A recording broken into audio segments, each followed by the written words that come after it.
Signori, bentornati a Valencia. Ci è venuta voglia di paella. Voglio vivere a Valencia. Vamos a la playa.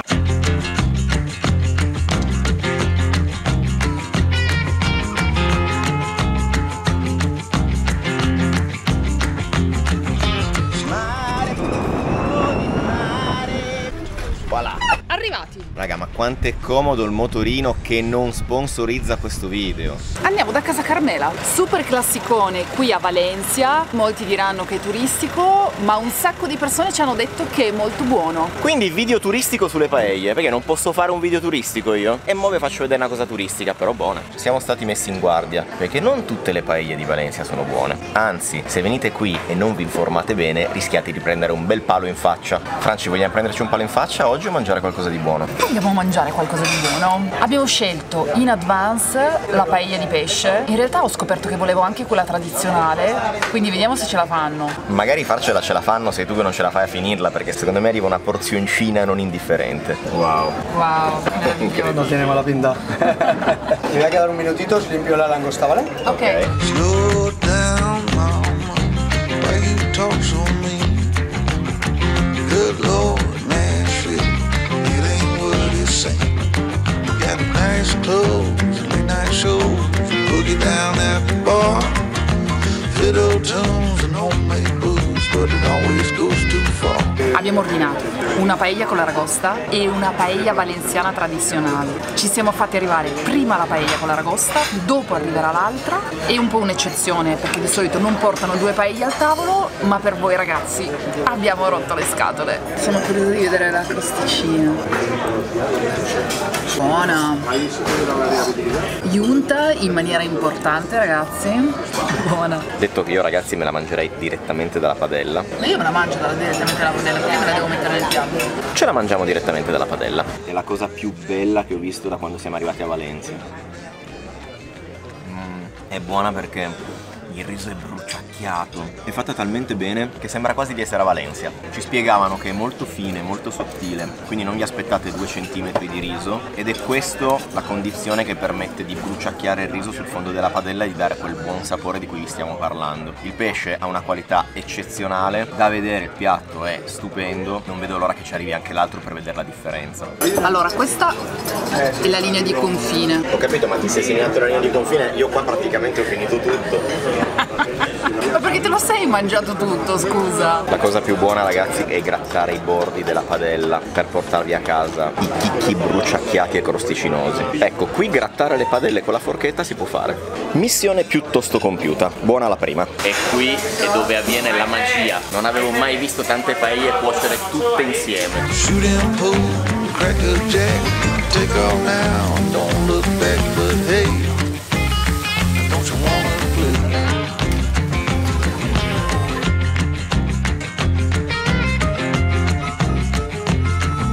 Avanti con la seconda. E ho detto sì, ho capito, ma non ho capito. Volevo che mi dicesse ogni pezzo che cos'era. Lo scopriremo mangiandolo. Tecnicamente ce l'avrebbe anche detto, ma lo spagnolo ancora non lo mastichiamo perfettamente. Questa invece, ragazzi, è la paella valenziana tradizionale. Ora guardo il menù e vi dico bene cosa c'è dentro. Pollo, coniglio, anatra, lumache e vegetables. Pronti per il secondo capitolo? Assaggiamo prima un pezzo di carne. Il riso è una cosa pazzesca, ragazzi. Tra unto e crosta la fa diventare proprio golosa. Ne mangereste a secchiate. Poi sì, ci sono anche gli ingredienti di qualità sopra, però il riso cotto così veramente... Franci, vammi di lumachina. Non so come si tira fuori la lumachina. Non ci dovrebbe essere uno stuzzicadenti. Aspetta, l'ho trovata. Io andrei alla Fantozzi con tutto il guscio.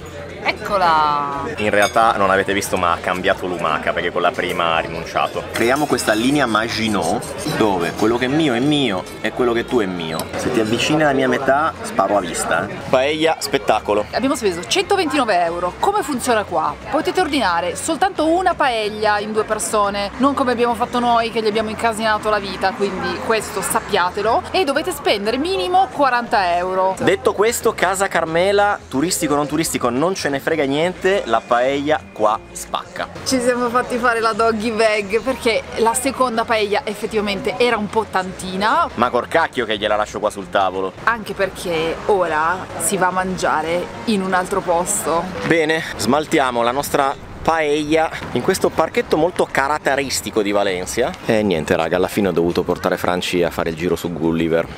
Se vi state chiedendo chi è Gulliver, è lui. Arriva la bimba Franci. Hold on, sugar, why you look so sad? Come on now, mama, ain't nothing here so bad. You got fast cars, movie stars, party on down the street with Mary Jane, good cocaine, plenty down there to eat. Era il caso di fare Gulliver coi bambini? È fichissimo. Gli hanno fatto anche il cappello. E dentro il cappello avete Gulliver in scala umana. Double down, throw some dice, take off now, don't think twice, but hey, don't you want to play?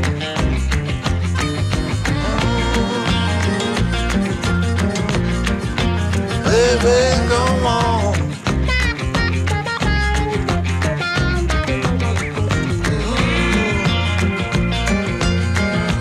Tell me where you want to go. Questi sono i giardini del Turia. Il Turia era il fiume che prima passava di qui, che è stato deviato perché continuava a inondare la città, e sul suo letto sono state create un sacco di aree, Gulliver, piscinette, passeggiate, boschetti, strutture della Madonna come quella lì. Direi che la pausa cultura tra una paella e l'altra la possiamo concludere. Ah, perché questa è cultura? È il massimo della cultura di questo canale. Ragazzi, no raga, mi è tornata fame, cioè... Ragazzi, andiamo a mañana tra paella, va? Con la tipica inflessione de Valencia. Verso nuove paelle. Comunque se vivessi a Valencia mangerei solo paelle. Baby, I don't work down there anymore.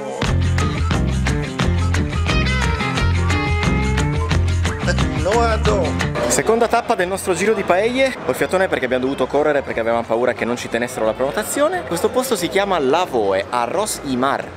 Sto cercando un attimo di riprendermi dalla mega corsa che mi ha fatto fare Franci, per poi scoprire che in realtà avevamo prenotato non alle 3 ma alle 3:30. Ma le voglio bene lo stesso. Abbiamo ordinato la fideuà. Vorrei dirvi che è una paella fatta con gli spaghetti, ma poi Franci si incazza perché mi dice no, non la puoi chiamare paella perché si chiama fideuà. È una paella che al posto del riso ha gli spaghetti.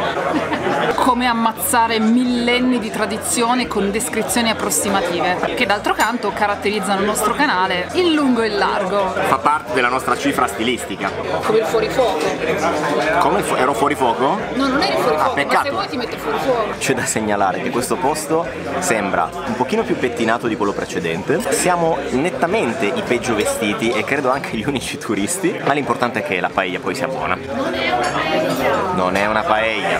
Wow. Ok. Bellissima. Ragazzi, è arrivata una cosa bellissima. Temperatura Armageddon, ci hanno detto di aspettare qualche minuto. Non avevo più fame ma mi sta tornando. Oggi stiamo mangiando senza soluzione di continuità, facciamo un po' schifo. La merenda delle 4. Oh, Ray, mama, sure is getting late.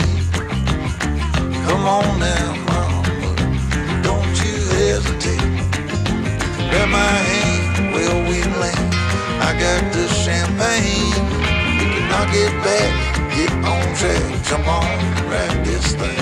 Prima operazione da fare, stabilire il confine.